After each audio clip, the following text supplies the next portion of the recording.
Well, Cole, you tell me that you were a forest fire lookout at one time. Yeah, in fact, that was my first professional job in forestry, you might say. I got started as 1950. I got a job working with Lloyd Anderson on the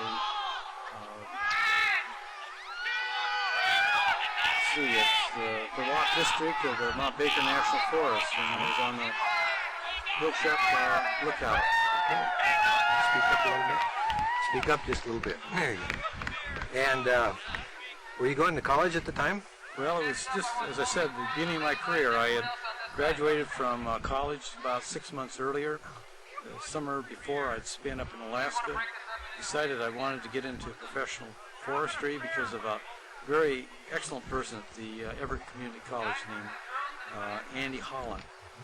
And it's really through his contact and his inspiration that I decided to try forestry for one summer. And so I ended up at the lookout on Pilchuck.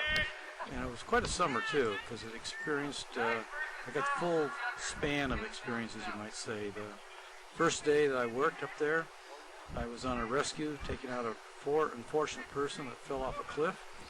And later on that summer, I rescued a couple more people.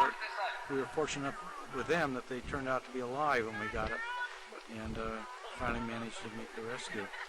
But that was a real hot summer. We had a number of fires, and so it was a dramatic thing to see. It must have been one of the hottest summers for a decade. There was a large, major fire very near the lookout that year that was started by the U.S. Navy. It was the Jim Crick fire. It was one in which they were clearing a parcel of land for making a communication station for submarines. A station that still is in operation, but they had to clear out a whole valley. And they did it by starting a fire at the lower end of it, and it went right up to the top. So it cleared out the valley okay. Oh. It was dramatic to see, however, from 15 miles away where I was. And I still got photographs of that, by the way. Some excellent footage from a 35 millimeter camera. Did you have any schooling before you went up on the lookout? In terms of what one would do and what one should do? Yeah, I think they gave us about, a couple hours maybe. We knew how to point the firefinder and map in the coordinates and such like that. Okay. It was, other than that, they also gave me instruction on how to pack a packing team to take my needed belongings up to the top of the lookout. At that time, I was about 6.5 miles up the trail to the top. You packed yourself in? When you needed something, you call down and told them what you needed. They would usually get the supplies for you. You'd go on down and you get the pack team and pack them up, take them to the top, or carry it up should you like. And if you took the pack team up, just when you got to the top, you just set them loose and they'd run on back down again. So no one had to take them home. They knew exactly where the barn was. But it was an interesting start to a long career in forestry, one that clearly I've enjoyed. And now at the age of 64, being in forestry education, being the acting dean of a college and seeing a lot of students getting an education and really knowing that they're missing one part of it that I was able to receive that they never will see the piece of, and that is to view the world from the lookout and watch the changing weather, watch the changing situation, see the hazard, enjoy the public that came up there. I had hundreds of visitors on Pilchuck. So it was a marvelous experience for me. Were you married when you were up there? No, I was single. I guess I didn't even have thoughts of women in my mind at the time. Maybe that's pretty naive, but no, we spent when I did get a weekend off, I just simply grabbed my backpack and we'd head off into the mountains some other place. So I didn't get back down into the city until the end of that summer. And how long a season did you put in? It was just a typical season. I think June to September type? June to September kind of thing. And then that September, I continued in my my college pursuits. And the following summer, I worked for a real legend in the U.S. Forest Service, Harold Ingalls, who was the ranger of over the Darrington district. And that summer, I spent time putting in timber sales around blowdown units. So I got lots of exercise that summer too. But anyway, that was my introduction into forestry. Was Lookout 101. And it wasn't a bad course. How many wild and crazy experiences did you have up there? Did you have thunder, lightning? It's on the west side where you didn't get the real lightning storms that you'd see, but I'd have to say that one day I had one that just moved right up the ridge there on Mount Pilchuck, and the whole lookout just glowed at you, and that was enough to give me a real appreciation of what Mother Nature can do. So it was I think probably as broad an experience as you could ever have. It was one of not only seeing this incredibly different weather patterns that would be there, all of the people that came through, a lot of people that would wish you well. The big problem I had, in fact, with all of the people was the water supply. I had to go down about a half a mile, and quite a few feet in elevation to get water. And everyone that got to the lookout always wanted to drink. So we carried it up 5 gallons at a time. And that you learn how to ration water, by the way. What kind of cook were you? Well, you know, when you only cook for yourself, your standards don't have to be particularly high. Someplace along the summer, my parents actually came up. My mother, who really isn't the kind of person that gets out and hikes too much, did make it up the 6-mile trail, and she got up there and she cooked. It was later in the summer, and she went over and picked a quart of blueberries, which there's lots of, and baked me a blueberry pie. And that was the big treat of the summer. I remember that. I only tried, well, as a matter of fact, right after that, I thought that was so good, I tried to bake my own pie. And I had no idea, of course, how to bake a pie, or most importantly, how to make the dough for a pie. And I didn't understand at the time that you're supposed to use ice cold water to mix in with the lard or whatever it was. And because she'd left ingredients up there for me to make a pie, and she told me, you know, you use so much lard and you use so much water and so forth. And I thought, well, if you had to get that water into the lard, why, it'd be best if it was hot. And so I boiled up the water and mixed them together and made the crust. And of course, there was just no way you could eat that pie. I spooned out the interior of it. Did you have any pets? Did you have squirrels or? Well, you had in terms of pets up there, you just simply had the huge flock of camp robbers that just inundated the place and looked for any kind of handout that you might have. One of the, I think one of the fun parts of it would be every evening, I think it was at 7 o'clock, they would allow all the lookouts to be able to sort of chat between themselves. And so you got to know lookouts all the way up to the Canadian border down to God knows where, and so we'd all recount what happened that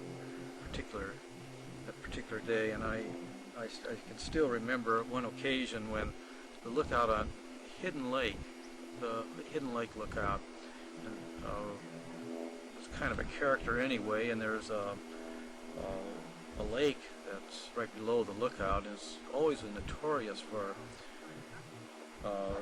excellent fishing, large fish.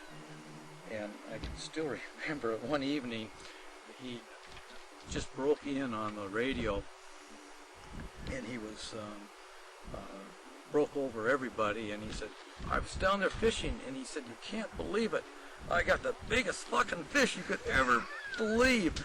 And of course that went across every ranger's radio in their living room. Everyone, of course, was listening, and that was broadcast, you know, from the Columbia River up to Canada. And needless to say, did we get a reprimand in terms of how one uses correct protocol in the radios after that, and that pretty well stopped 7 o'clock chatting between the lookouts. Oh. That guy caught a big fish anyway. Any real outstanding stories? Exciting, scary? I think the most exciting thing that happened to me when I was there is besides the first day having to pick up a dead body that fell off a cliff, was later in the summer a church group came through and they wanted to hike out the ridge from where the lookout was out over through a basin system there. It's called 20 Lake Basin. It's a beautiful series of interconnected lakes, small little puddles, and they're all above timberline. It's beautiful meadows. And they wanted to hike down through those lake systems, and it wasn't really easy to get there. But I showed them, they had a map, and I showed them how to go from where they were out the lakes, and I asked them, well, are they going to come back by way of the lookout? And they said they would. And I said, well, because if you drop off this high plateau, why you can get caught up in the very large cirques directly above Heather Lake and Lake 22 in particular. And that night they didn't come back, and I didn't know what had happened to them. And the next morning, I called in and I said, hey, there's a group that's supposed to come back by here, and you better check down and see if their car is down below. And so they went over and checked, and indeed there was a car there. And so we were very suspicious that there's still someplace on the mountain, and with the large cirques and such up there, we were very concerned about their safety. And they asked me if I would.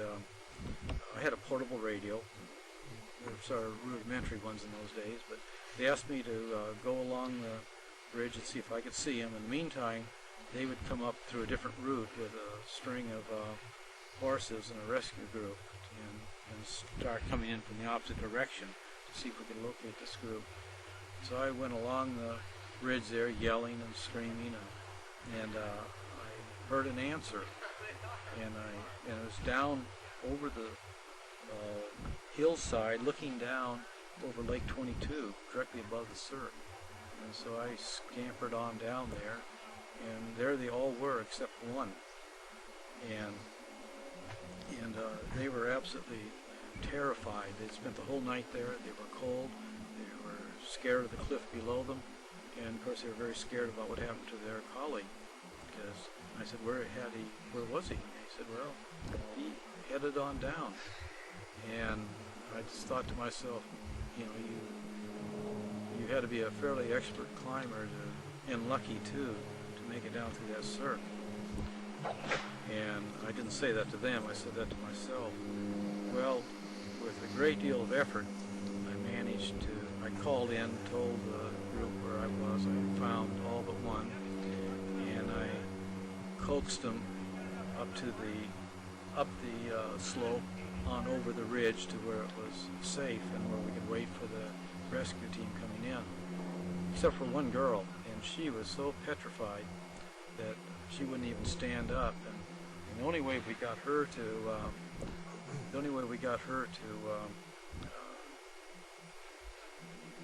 leave from where she was had to pick her up and carry her.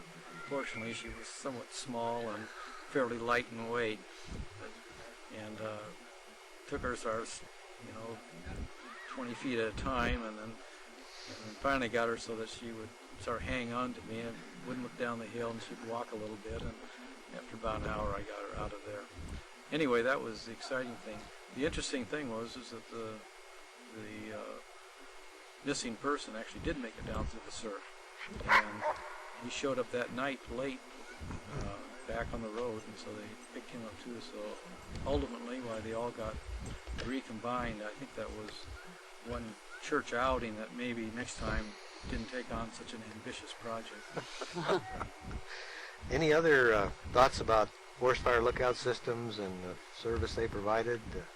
Well, I'm sure that there's so much more efficient ways of providing the same services today that, closing them down was the logical and economic thing to do. But, for those of us that went through that as a part of our life, why an era that's gone by. And I think unless you are a living part of that, you'll never appreciate the significance of both to yourself personally and to the multitudes of people that came up there that you were able to say hello to. I think you're able to not simply be a very visual thing for people to see, as far as the Forest Service is concerned and the Department of Natural Resources. But it gave you an opportunity to talk to the public.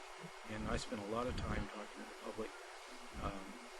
Everything from about fire hazards on through to the environment and the forests and what we were doing and how trails are maintained and why they shouldn't throw litter over their shoulder and they should pack it out instead. And I think that there was an appreciation and a value that was there that you really couldn't put a dollar sign on. I know that as far as my experience is concerned, what I gained from it, I wouldn't put a dollar on it. Well, then let's ask you the question. If you had an opportunity, would you go back and be a forest fire lookout again? Well, the question, would I go back into the forestry profession? Of course I would. It did a lot of things. Because as a young chap at the time, I gave you a lot of opportunity in those quiet nights of isolation to really think about yourself, your career, where you're going, why you were there, and where you might go in your own life. I did a lot of reflection. I did a lot of reading, and I'm sure that both the reflection that helped me set my career goals and doing the reading I did that maybe I never would have done, all of that would have been lost. I know no other way I might have been able to do that. So I kind of look at this, in terms of, what do people miss today? Well, of course, if you never experience it, well, you never miss it, and so you don't know what you miss, at least. Anyway, I feel I'm one of the fortunate few. And as I get older in life and being nearly 64 now, why we're becoming a very scarce breed, I believe. There's very few still out there. Well, that's great, Dale. We really appreciate the opportunity to get an interview from you. Well, it's fun talking with you, and good luck, Chuck, on getting other people in front of this. Thank you. And you were a forest fire